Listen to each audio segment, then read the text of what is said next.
What's good, YouTube? It's your boy Sensei Chris. Welcome in if you're new, welcome back if you're not. And without further ado, intro. They say, Chris, just stop, you never gonna be the man. And I look in my mirror, tell myself that's not true. Then I walk out the door and I continue to grind.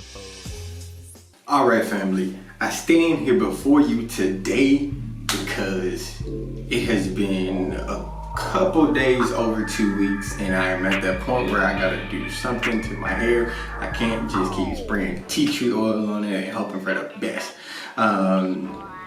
When you sweat as much as I do, there ain't enough tea tree and peppermint oil in the world, so I gotta go ahead and defunk, aka wash my hair. But you're probably thinking, how you gonna wash your hair, pimp? You got starter locks. Well, thank you to my boy K.O.D, King of Dreads, is this YouTube channel here. He brought a method that I can use and y'all definitely can use. I'm not gonna do a how-to video because I learned it from him, so I'll just link his video because that's the right thing to do. But to make it quick, I grabbed one of these from H-E-B. You don't live in Texas, your local grocery store. They're like $1 and some change. All you gotta do is put this on, then wash your scalp to make sure that your hair doesn't unravel, and then that's it. I'll go ahead and do the next steps on camera so you know what to do to maintain your hair when you're still in the starter stage. Other than that, let's go ahead and wash my shit. I will be using the same shampoo I was using before I locked my hair up.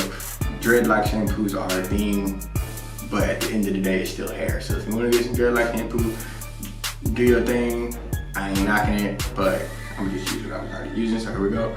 I got some keratin protein shampoo. Keratin is really good to help grow and strengthen your hair. And then keratin protein conditioner because I don't know what's up with this bad stigma that men don't condition their hair. They use that 3-in-1 body shampoo conditioner stuff. I don't do that. I got separate products because I love myself. And then I got a woman, so she ain't gonna let me get away with putting suave body wash in my hair. But other than that, I'll be right back. A few moments later. Daddy, Craig's here. Alright, my family, we are back. As you can see, I got the day on because you do have to wash your hair with the stocking cap on when you use this method. But I did want to get the next couple steps on camera for y'all, so I'm about to go ahead and take it out right now so you can see that this is not BS. Alright, let's go.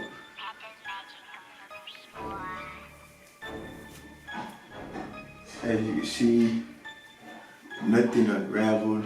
Looks a little frizzy, but that's to be expected. I mean, you did just put water on something that hasn't been washed in weeks. But I'm gonna get a quick 360 so y'all can see that this is not BS, nothing unraveled.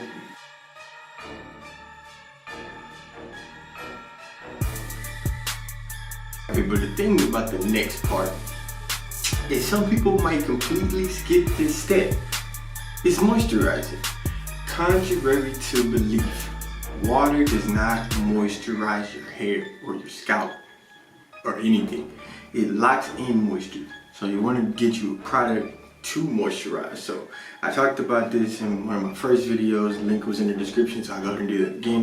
But this is a hair growth stimulator. I don't know if you can see that, but it does help prevent dry scalp because it has some nourishing oils in there. So what I'm going to do is just use this little needle here, hit the parts. What I'm gonna do is I'm gonna put the stocking cap back on and I'm gonna use my wipes blow dryer to get some light heat and combination of cool air in here just so I can dry everything up, and then I'm gonna let my scalp breathe a little bit before I put my do-rag on and get to bed. So stick with me, we're gonna get it. Forgive me if I look away a little bit. I got the camera here with a smaller mirror, but I got the main mirror here in front of me. So all I'm gonna do, see on my main part here, separate the hair a little bit. If you see some parts you're not happy with, you give it a light little retwist, you know, and just kind of get it back in order. But I mean, they're starter locks. They're gonna do what they're supposed to do, which is freeze up, unravel, things like that. That's why you gotta at least go to your loctician until your hair at least locks, and then you could go ahead and start maintaining yourself. If you want to maintain through your whole journey, more power to you. I ain't that advanced yet. Teach me your ways. But here we go. Straight down the middle there. Then I got a part that goes like that. We're gonna hit that. Damn, my daughter out there crying. Let me show you what's gonna be my baby.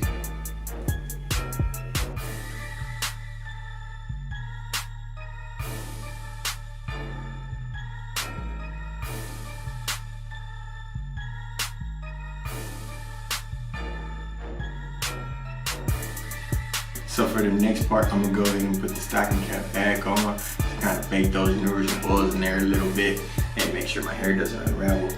This was a 2-pack, and I kind of got like product build up in there from what my loctician used to just get me started. So I think the best bet would be to go ahead and use the second one for the blow dry part. Like I said, I'm gonna be using a combination of cool air and medium heat. Basically for this part, it's more of like a preference. I would just say don't do anything that's hotter than the dryer that you would put under when your hair was first locked. That's kind of like a good threshold to stay within. Put that bad boy on here. Put the day back on. Tight, not on top. Let's make it a little snugger.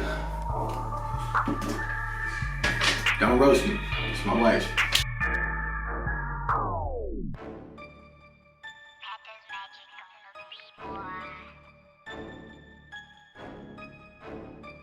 Let me stop right there real quick.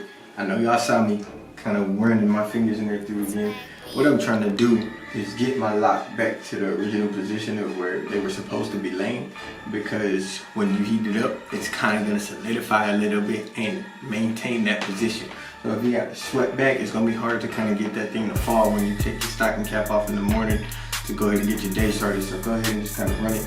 Try to get it in position. Like I said, when you first take it off, if there's anything loose or anything like that, do a little quick retwist to kind of get it back in that coil shape. But other than that, you should be perfectly fine. I'm gonna go ahead and speed through this part. There you have it. You can probably tell they're not 100% bone dry. I am gonna let nature take its course on the rest of it. I'm not going to bed anytime soon, so they should be dry by the time I'm ready for bed. But other than that, man, this is really simple. Don't abuse this process, because although you might have the urge to want to wash your hair, especially if you move around and you sweat more often like I do. I was washing my hair at least twice a week before this, but you just can't do that. But on the other side of the spectrum, this is helpful because water does help that locking process. I mean, as you can see, nothing came out. I did kind of do like a quick finger coil on some of the ones I noticed were a little looser. But other than that, man, everything stayed pretty intact. Quick side note real quick, if you've been with me since the beginning, you seen the first video before I even had the locks and I said I want to wake up and hit the E40. Well, shake them dreads, shake them dreads, shake them dreads. Let me see you. You know me. I'm just playing with y'all, man. But other than that, I really appreciate all the support of the channel, all the comments and tips, and just simple appreciation. So go ahead and like if you're messing with me, subscribe if you're messing with me even harder, and I'll catch y'all on the next clip. Make sure you let me know what you want to see if you want to see something other than this. The last thing I would want to do is box myself in. But if you're here for the hair, stay for the hair, man. I got a couple jokes and antics you might throw in from time to time, but like I said, I'm trying to teach y'all and we can all teach each other.